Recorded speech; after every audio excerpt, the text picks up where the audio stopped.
The return of the Mystic and the Reaper of Souls has been known, but the details about her enchanting and transmogrification have still been a mystery until now. So here we are with an overview of the information Blizzard gave us in the most recent Mystic blog post, as well as some of the changes you might have missed if you weren't looking close. First, let's talk about Miriam Jizia. You'll have the chance to save her life while in Act 5 in the city of Westmarch. She will offer two unique services, one that strengthens and enhances your items, enchanting, and one that allows you to further customize your appearance, transmogrification. First, let's talk about enchanting. Enchanting and transmogrification are still works in progress. This is a glimpse at the current state, but probably expect these to change before it's done. To start off with enchanting, you simply talk to Miriam and select her enchant menu. From there, place an item into the enchanting window, and a list of properties will appear under the item. You can choose to re-roll any of the properties, and you can choose to find out what resulting properties you have the possibility to obtain by clicking on the question mark to the right of each property. Once you have decided what property you want to re-roll, simply gather the required crafting materials and the necessary gold, select the property you wish to re-roll, and then hit Replace Property to lock in your choice. A new menu appears and you select your replacement property from the list of 3 available choices. You can view the possible replacement properties to the right on the Advanced and Enchanting window.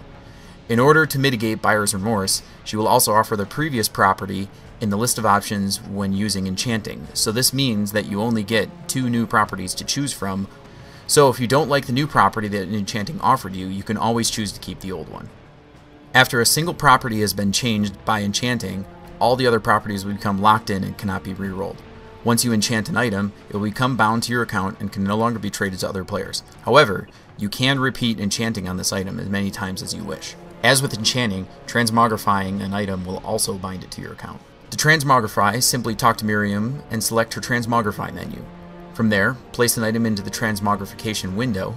A list of new visual options will appear under your item. You can select any of these appearance options and check out the look on your character in the preview panel to the right. Once you've decided what item you like, simply gather necessary gold, select the new item, and then hit Transmogrify to lock in your choice. Item appearances you collect in softcore mode will be separate from the unique item appearances you collect in hardcore mode. While all items with a visual appearance are eligible for transmogrification, the item appearance you want to use has to have the same underlying animations set as an item you want to transmogrify. Transmogrification is for an individual item and not for that specific slot. You can dye transmogrified items, however if you transmogrify an equipped item that's dyed, that dye will be overridden with the current color of the item appearance you've selected. Items that drop before the expansion and the pre-expansion pack will not unlock unique item experiences, but they can be transmogrified. This means that you can't buy any items currently in the game right now and save them for later once the expansion comes out for transmogrification. The Mystic's location in town might seem familiar to you as you've been walking past areas that are blank and seem to be an open space. Here we can see where it'll be in Act 1, Act 2, and Acts 3 and 4. Here we can see the Mystic as it levels up just like every other artisan, all the way from level 1 to the artisan level 10. This isn't all that was shown in the enchanting blog if you had a keen eye. First we'll look at the Echoing Fury that was enchanted. When the item was selected to replace a property, we saw a list of current properties. 736 to 894 damage, plus 7% damage, plus 430 strength, plus 496 intelligence, plus 442 vitality. The character doing the enchanting had the weapon equipped and it is level 60, so we can assume this item is a level 60 item. Comparing it to the current Echoing Fury in the game, we can see that the highest an Echoing Fury can roll for plus damage is 296 to 391, and this item has a 736 to 894 roll. Also, the percent damage roll goes from 36 to 40 on the current weapon, but the one shown in the Mystic blog has 7%. The main stat and vitality rolls are also in the 400s, when the weapon can normally roll up to 169. This pretty much aligns with some gear that we've seen on the console, so this goes to show that parts of Loot 1.5 will transfer over to Loot 2.0.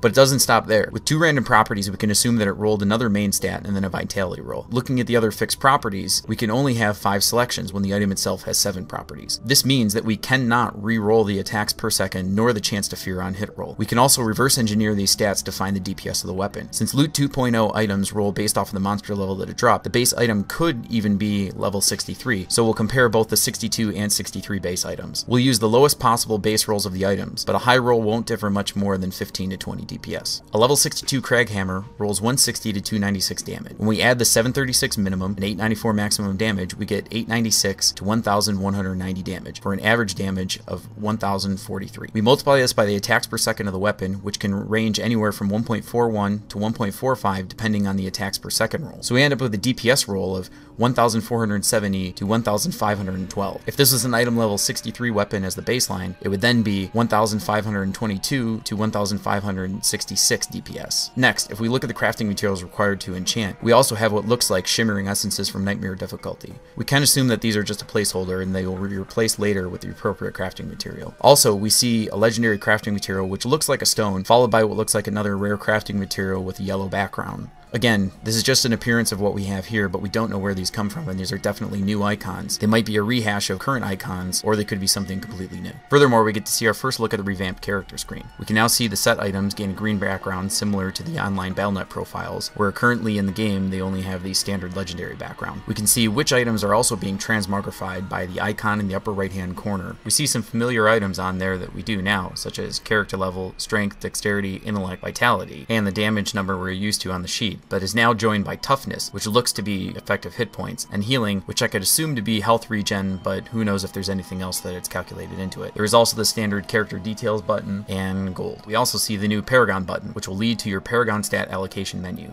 If you look further at the stats, the intellect and vitality are very high from what we see today. To put this in perspective, by current Diablo progress rankings on intelligence, the wizard shown in the blog would be the 7th highest in the world for every class, not just wizards. We have a slight change to the skill and resource bar with green highlights to coincide with the Reaper of Souls theme. This is also a slight change to the center of the skill bar above the experience that has the addition of a small skull with tiny accents added throughout. In the lower right corner of the screen, we see the standard social button, but this is joined by what appears to be a group chat bubble. Will this be clan chats? Social rooms? Who knows? Looking forward to further blog posts in the future, and hopefully more information for us to look over. What are your opinions on how the Mystic works? Let me know in the comments below if you like this video or any other videos you would like me to put together for the future. Thanks for watching.